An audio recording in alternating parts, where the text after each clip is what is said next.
a lot was made of the Olympics about your joyous celebration. And do you think the media made too much out of it? And do you think we might see some choreography here in Queens next 2 weeks? I don't know. I read zero press, so that's always been my policy since I was 17. So I don't really know what was made too much, what was too little. But I think winning the Olympics was awesome for me and for the USA, and it was just.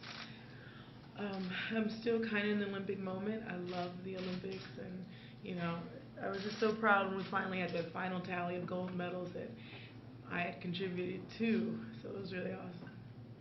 How does one keep their body maintaining it, doing something as rigorous as the Olympics and then coming right into this?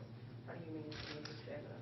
I think you maintain it before you start. Like I knew I would have a really long summer, so I knew going into this I really needed to be fit, and I knew what I needed to do, and so that's kind of what I tried to do. U.S. Open's here in New York. One of your best friends, Lala Anthony, I spoke to her last night. You guys link up, do anything since you've been here? Yeah, I've seen her two times, and we're supposed to hang out later today.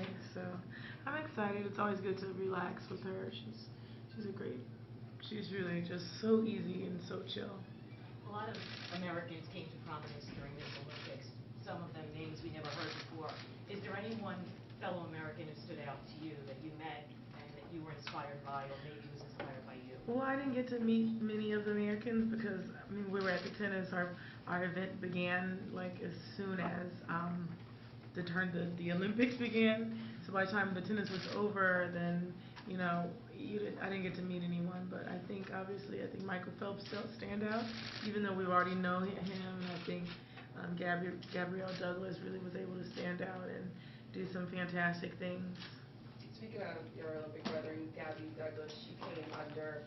A lot of people were upset, apparently, about her hair and didn't like the way her hair looked. What's your opinion on people picking on her hair while she was over there winning gold medal? I know hair was a big thing for you and your sister growing up with the beads and things like that. So what's your opinion on people picking on her about that? I don't know about that too much. I got asked that question though, and I think I have no comment. I think her hair was great, and I think at the end of the day, it isn't about that. It's about how you flip and what a great athlete you are and what you've achieved and everything that you've become, and that's what she's been able to do to achieve so much and keep an amazing, beautiful smile on her face. The youngest player in the tournament, Victoria Duval, said that if she played someone like you, she would ask for your autograph after the match. When you made your U.S. Open debut 14 years ago, was there anyone whose autograph you wanted that was on tour at the time? Yeah, I've always looked up to Pete Sampras when I was younger, and I think he was retiring that year, my rookie year. So I wanted to meet him, and I always loved Monica Seles, and so I think those are two people that I really looked up forward to. You're pretty much the one to be here for most of the field. How much do you enjoy or not this position? You gotta embrace it. Whether you're the favorite or the most to beat, or whether you are not. And I embrace it. In Wimbledon I wasn't a favorite, and I embraced that. So hopefully I can propel and do my best here. Serena, coming out of Cincinnati, you talked a little bit about the long summer and you got a little bit tired. So I'm wondering, feel like you got the rest you needed in the last few days? What are you doing to sort of recharge? Well, I took a couple days off after Cincinnati, and I think that helped me to get myself together mentally and get ready for the U.S. Open, the biggest tournament in the United States. So I also think what did I do? I just kind of came to New York really early and relaxed and karaoke'd, and that was about it. Going back to the first question that was asked, you of all people know that the crip walk is not just a dance. So I was wondering, do you have any regrets doing it in front of everyone? First of all, it's just a dance. I didn't know that's what it was called. And second, why are you asking me that? That's so. If anything, you should be trying to ask me questions to lift me up, not bring such things like that. It was just the fact that I'm done with that question. The name. Okay. You didn't say the name of it, so I was wondering. It why. was, yeah. Serena,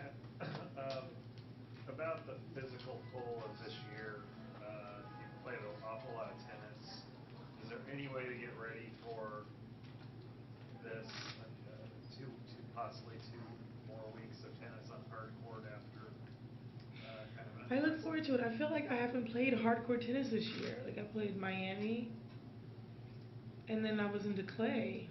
So I'm really looking forward to this.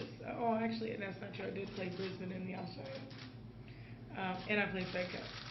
Okay, but anyway, it feels like it wasn't like a normal hardcore season for me because usually I go deeper in Australia or I'll do a little bit more somewhere else. So I'm excited about this to be on hardcore. It's my favorite surface, and I have the opportunity to play on hardcore until March. So I look forward to this almost as like a launching pad for what I want to do for the rest of the hardcore season. Is there something different regarding the pressure for you when you're playing US Open or it's Wimbledon or French Open because it's your home event? No, I don't feel pressure. My dad always said the only pressure you have is the pressure you put on yourself. So I don't really feel any pressure or anything, and I haven't put any pressure on myself. If I win, then that'd be great. If I lose, I realize that I'm gonna go home and be devastated, but there's always tomorrow. Victoria Azarenka was just out here. She won the Australian Open, and we were asking her, about you, because Sam Stosur was also out here earlier and said, you're in good form and you'd be the person to beat. And obviously, she beat you last year, and you're probably hoping maybe if you're not going to get a rematch, you want to go to the final and win. Do you look that far ahead in the U.S. Open? I haven't even seen the draw. I never like to know who I play or when. I only like to know when. So I think, if you're thinking about just players to beat, you have to put Sam Stosur in there as defending champ. This court kind of suits her game, and I think it suits her style. And she plays really well on it. Obviously, Victoria's a great player. She went on that unbelievable winning streak. And I don't think anyone can pretty much forget that. So she's doing well, and so it's some good tennis going on. You felt so much pride in representing the U.S. when you were at the Olympics. When you do play here on U.S. soil, do you feel the love? Do you feel differently? I just think Olympics is a totally different thing because you're playing for your country and you're rooting on your teammates and stuff like that. So it's just super, super cool. And playing here, it's like Olympics is almost more fun, whereas you really want to win, but if you don't, then you want the USA to win. But now here it's back to being a one-person sport. Serena, Kim Fleischer said in here earlier today, she was asked about you, and she said that to her, you were the best player ever, especially when you're fit and strong like we've seen the last few months. So I wondered what your reaction to that was, and also your thoughts about what we've seen the last 3 years. I never think about that. I can't sit here and say I'm the best ever. I mean, it's just, I'm not I'm not worthy of that title. I'm just Serena, and I love playing tennis, and I'm good at it. And just because I'm good at it doesn't make me the best. But I think Kim, she's had such a fabulous career, especially here at the Open. She just brings some special tennis, and she's always so bright, and she has such a positiveness about her that you can't help but wish her the best and root for her. Who is the best, do you think? Who would you say is the best? I don't know. If you're going by titles, you have to go by that. Your sister Venus mentioned not being able to imagine competing on a tour without you playing as well. Is that something that you have thought about, possibly her retiring before you playing without her? Yeah, I mean, I would have to go on if she decided to retire tomorrow, but that's not going to happen. I'll be devastated because she's like, I can't get a better doubles partner than this. So,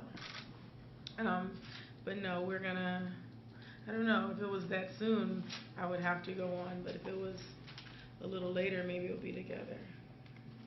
Very good. Thank you. Thank you. Am I doing?